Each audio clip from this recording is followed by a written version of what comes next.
What's up, guys? I'm back. So in this video, I'm going to be telling you guys pretty much my whole story, all the way from high school to, messing up college football, and then having to go to community college, put myself through that, and then work at a gas station, to how I got into government contract and became a multi-million-dollar salesman in that industry, and then to now where I'm finishing up the rest of my aviation training at a school in South Florida, and I got a job lined up with the best airline in the world, and how I scaled and created my consulting and educational firm that brings me in well over 10K a month now.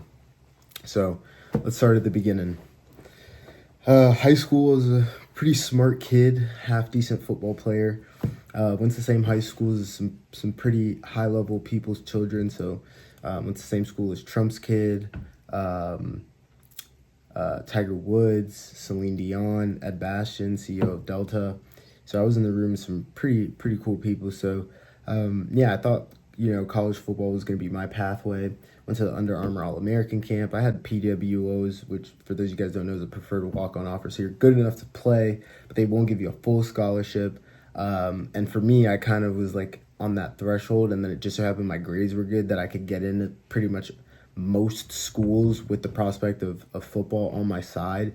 Yeah, did that. Ended up working while I was in school. And I've always just kind of been entrepreneurial. I started my first business at 16. This was in high school. I was flipping iPhones, actually. I was flipping iPhones in high school. And then I was working at a restaurant, and I was bussing tables after my senior year of high school football finished. So I started bussing tables, and I graduated in 2020. And we all know what happened in 2020. So COVID became a thing, and the restaurant shut down. And I've always just had a nose for money. I believe that to generate money, all you have to do is solve problems. And to solve problems, all you need is ideas. And ideas come from our minds, and I have an infinite supply of those. So I have an infinite money glitch right in here.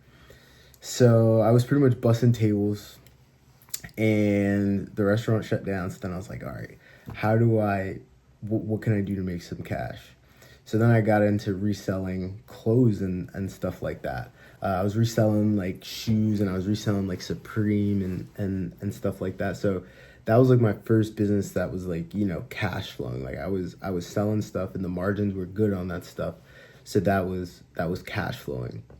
Now, because of COVID, the school that I signed with, Florida Tech, they actually shut down their football program. So I really didn't have a school to go to. So I ended up going to community college, Palm Beach State College, and I had good grades. I had a scholarship, bright future, so I was able to put myself through that. And then I ended up working at a gas station. The gas station was open, so it was Wawa. That was where I worked, and I actually really enjoyed that job. I had to find a way to pay for my books and all that good stuff. I was driving an old Mercedes. I'm a Mercedes guy. I was driving an old S-Class. And that S-Class had stuff to do with it. I'll throw up a picture. I was wearing some like V-Lone, and I was sliding the old S-Class on my way out to a party like during COVID. And that was like around when I first started working at Wawa. Time, it's like late 2020, and I'm like 18, right? And then fast forward a year, right? So I spent a year in community college. I'm a sophomore now. Still working at Wawa. Still selling. Still selling the clothes on the side. And then just one day I get a phone call, and somebody's like, "Hey, what are you doing this weekend?" This is a buddy of mine. And I'm like, "Oh, I don't have plans. I'm chilling, just working out." At that point in time, I really was making a lot of money, but I wasn't saving money. And this was still like in the midst of COVID, so you were pretty much still getting cabin fever, right? Everybody's still inside eating. So I was making a lot of money, but I was spending the money. So I was broke. I was unhealthy. I was not in good shape. So I was just working out in my garage. So I didn't have much going on. And this guy had moved to Miami, and he reached out to a friend of his, and he was like, "Hey, I just moved to Miami to this sick penthouse.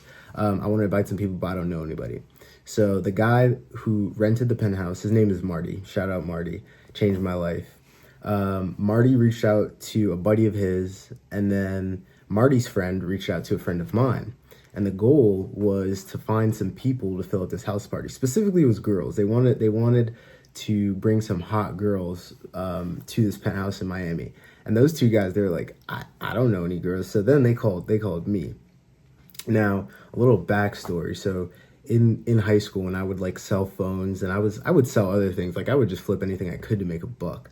My buddies and my buddy Vance and I, we were super entrepreneurial, and we would make a lot of money, and then we'd blow it all on the weekends because we'd like to throw parties after school.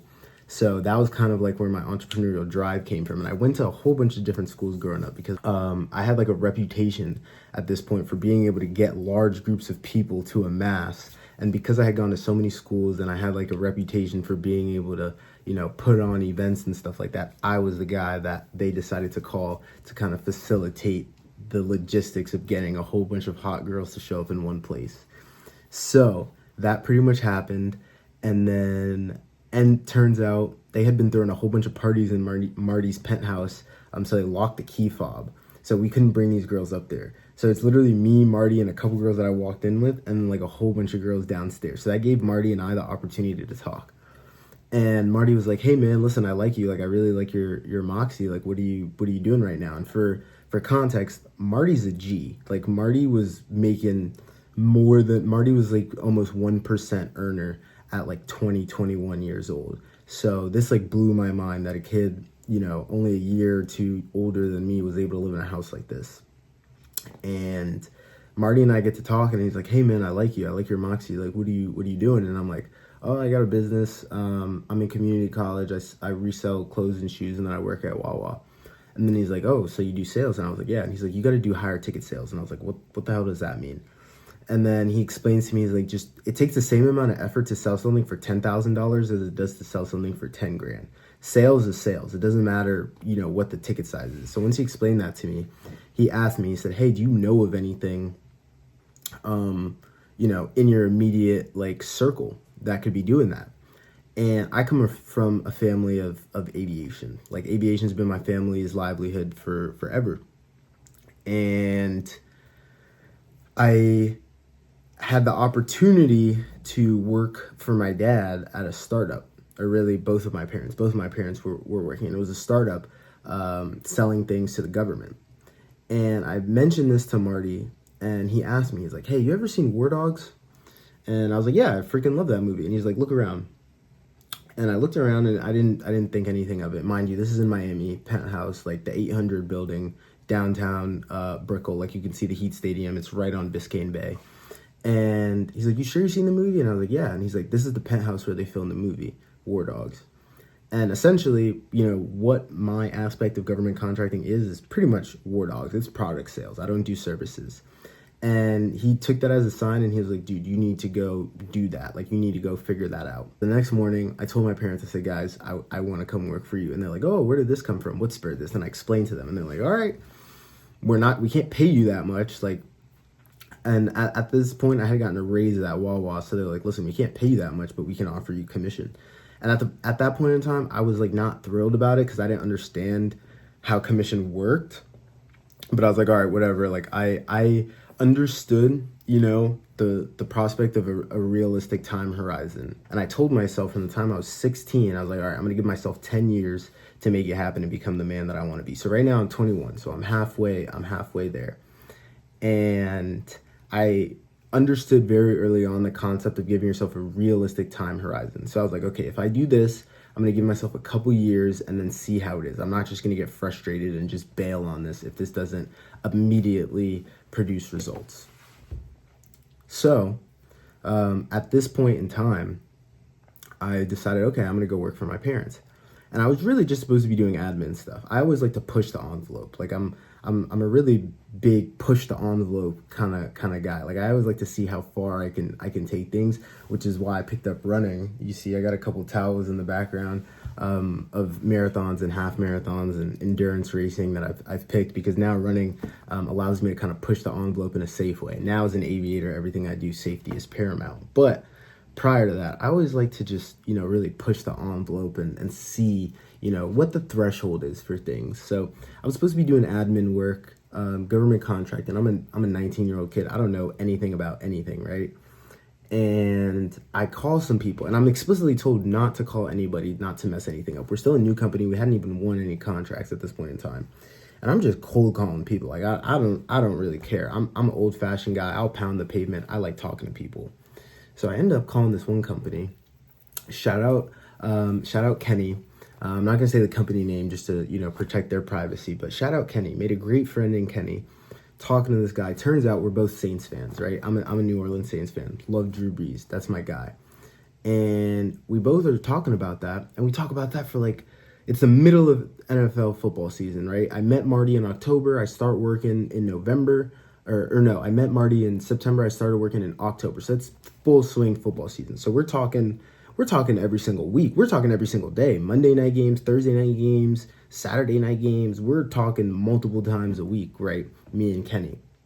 And then one day Kenny says, "I'll throw you a bone, kid." And he gives me a quote on some parts for DLA, which is the aspect of the government that I do business with. So DLA is a subsidiary of the Department of Defense. And they have their own bid board, and bid board is basically just a user interface, which this is probably going to be the first video I re-upload on the channel. So don't worry, I'm going to explain all this stuff to you guys and kind of show you guys, how I got in shape, how I became a good endurance runner, how I found success doing business with DLA, how I created my own company that's, doing 6 figures. So I'm going to show you guys all that stuff. But he gave me a quote, right? I submitted to the government, ended up winning it, and it ends up being, it was a long-term contract. So it was over the course of like 2 or 3 years. But the contract's total value, looking back on it, ended up being $184,000. That was my first one. And the first order that they placed against it was $80K, right? So this was the biggest contract that we had ever won as a company. And I got it just by like cold calling, pushing the envelope, Successful people, we're not rational. And I was very irrational in that decision. So pretty much ended up, at first it was just $80K. And me and my parents, we kind of looked at each other and were like, okay, I think we got something here.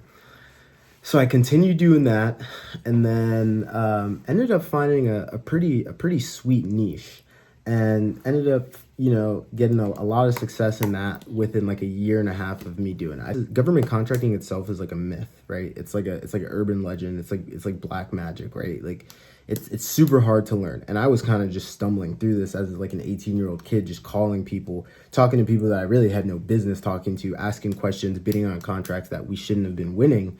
But when you're naive and you're young and you have a bunch of energy and you can work, 16-hour days, and you're driven and you just see money coming in, right? And mind you, this is revenue, right? So revenue is the top line number, profit is the bottom line number, and then I was working on commission. So I was getting a portion of the commission. But still, I'm just seeing the overall big numbers, so I'm not thinking about, what's my take home, because, this is my family's business. So I'm invested in the success of it regardless of whether I get rich or not.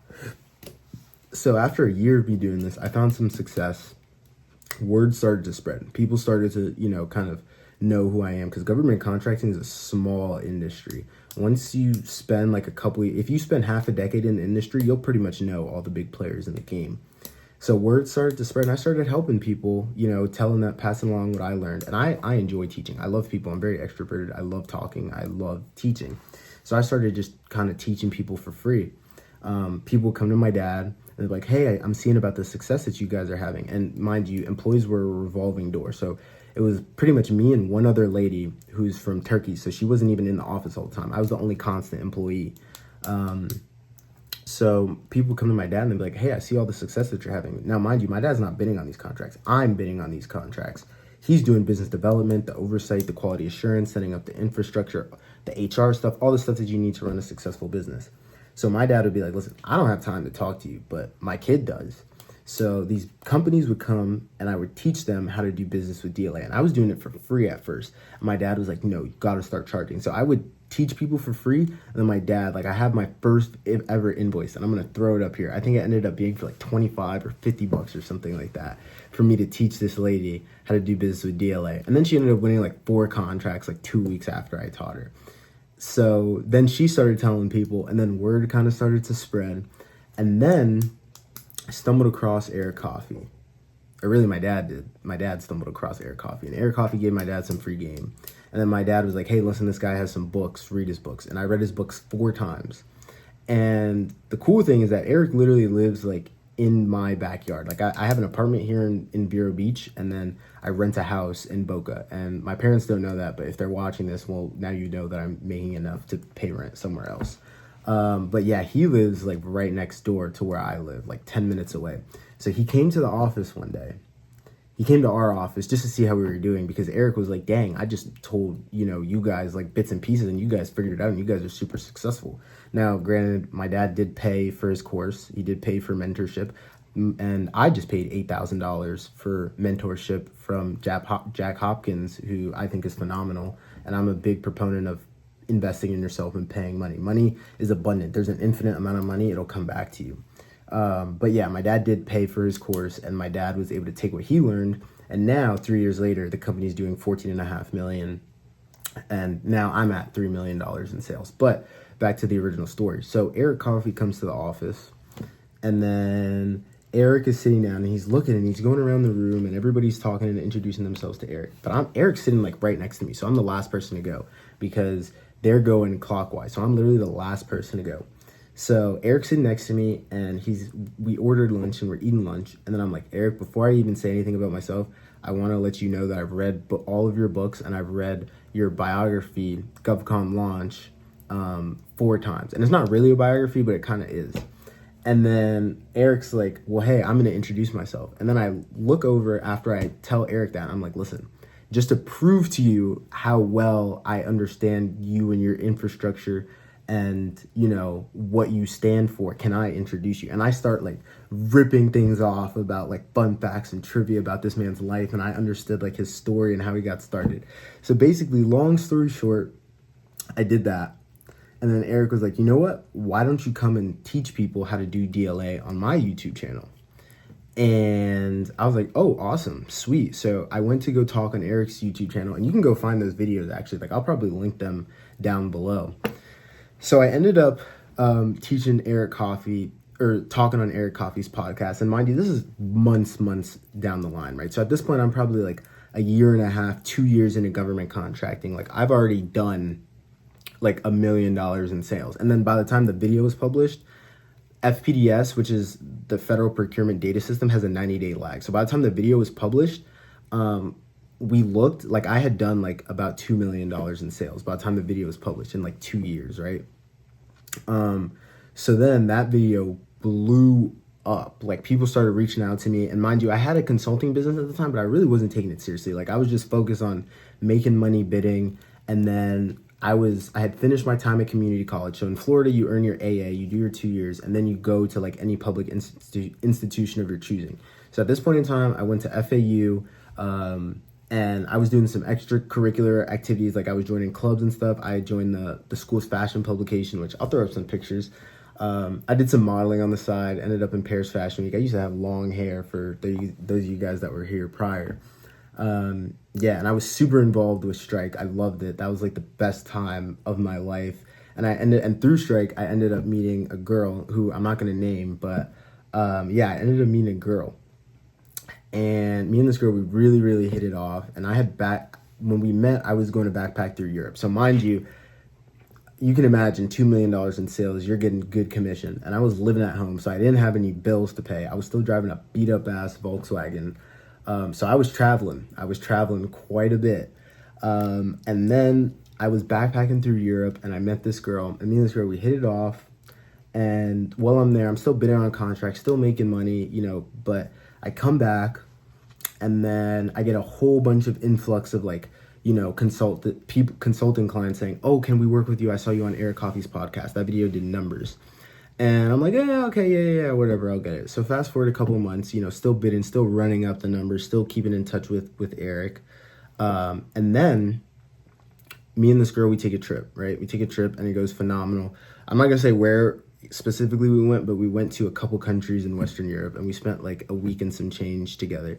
And it was great. It was awesome. And then we came back, and then she ended things with me. So I was super sick, because I'm like, dude, I'm 20, and you're telling me, or I'm 20, 21, and you're telling me I just paid for us to go all across like not all across, we went to 2 countries, but you're telling me at 21 years old I was able to make sure that we were able to go on this whole trip, and then you're like ending things with me? So I was heartbroken. I was shattered. And mind you, at this point in time, this is like 2023, right? So I met this girl at the end of 2022. It was New Year's. I spent New Year's backpacking in Amsterdam. I fast forwarded like 5 to 6 months, right? And we went on that trip, and then she breaks up with me in like May. So, or no, she breaks up with me in June because we went on the trip in May. So it's June. I'm a July baby. My birthday is 7/11. And I was actually 20 at the time, because I remember it was my 21st birthday, and I set a goal for myself. I was so heartbroken, and I was just like, I swore to God I was going to marry this girl. And then I ended up telling myself, I was like, you know what? I'm going to take this consulting thing seriously, and I'm going to take my government contracting seriously. So I gave myself 22 days, and I actually have like the picture. I'll put it, or I have the document. I'll put it up here that I wrote down, and I literally for 22 days, I calculated how many hours were in 22 days, how much time I needed to work, how much time I needed to sleep, how much time I needed to work out, how much time extra that would give me to build my company, create my payment processor, my infrastructure, develop my website, write my marketing copy, all that good stuff. Literally in 22 days, I created my business, right? And I think I achieved it. I beat it by like a day and a half, and I worked tirelessly because I was so heartbroken. And as a man, that's like the best fuel that you can have. So, pretty much ended up launching the business, and then I was able to I had infrastructure set up to manage all the influx of clients that I had got from speaking on that podcast. And then I was able to I was able to properly, handle all that. And then I was like, you know what, I can't keep teaching these people, one-on-one. This is too many people. So then I was like, okay, what kind of offering can I create? So then I created a course, right? And mind you, I'm still bidding on government contracts at this time. I'm still, working out. I'm still in shape, but I hadn't picked up running yet. And somewhere along the way, which I forgot to mention this, but in 2020, while I was in community college, I was earning my pilot's license. So just to rewind a little bit, in 2020 at 18, I was literally putting myself through community college. I was bussing tables at the restaurant once it back opened. I did that. I worked 2 jobs for like 2 months. So I was bussing tables, working at Wawa, going to community college, earning my ratings, and I was still selling clothes on the side. So I had completed my flight training for my private pilot's license at this point in time. So then fast forward back to the middle of 2023, which is like 8 months ago as of now. I was like, okay, I can't teach these people. So then I created a course, and I just remember I was so frustrated because I was too many people and I didn't have the infrastructure to deal with it. My mom was like, dude, just teach everybody all at once instead of multiple people multiple times a week for multiple months. And I was like, that's a great idea. So then I created a course, and then I created a whole bunch of content, a whole bunch of offerings, ended up speaking on Eric's podcast again.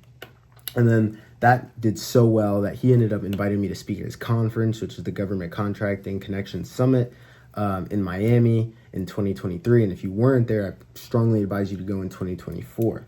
But after doing that and creating that course, which I hosted in August, I actually ended up taking a visit to the flight school that I'm at now. And my plan was to go in December to finish up one more semester at Florida Atlantic University and then come to flight training in December. But then I came and I was like, you know what, there's no reason to wait, like action. I'm all about pushing the envelope, get my heart broken, immediately create a company, immediately create infrastructure, COVID shuts the restaurants down, immediately start a business, take a visit to a flight school. If I have the means to do it, immediately do it. I have good credit. I'm paying for this with a personal loan. I'm a good amount in debt, but that's neither here nor there. So I ended up coming here. I'm not going to say the name of the school, but if you guys can figure it out, it's pretty easy to figure out. 10K months before, but it was like between commission from my sales jobs and then other side hustles plus what I was making from the business. But since I got here and I don't really have time to work because all I'm doing is flying, I pretty much was just like, you know what, I'm going to scale the hell out of this business, and this is going to be the way I feed myself and put food on the table. So once I got here to this flight school, that was the first time I ended up making 10K a month. So that's kind of like the rundown of how I went from community college all the way to becoming a pilot. And now I'm only 2 months away from finishing my flight training. So I'll make a video about that.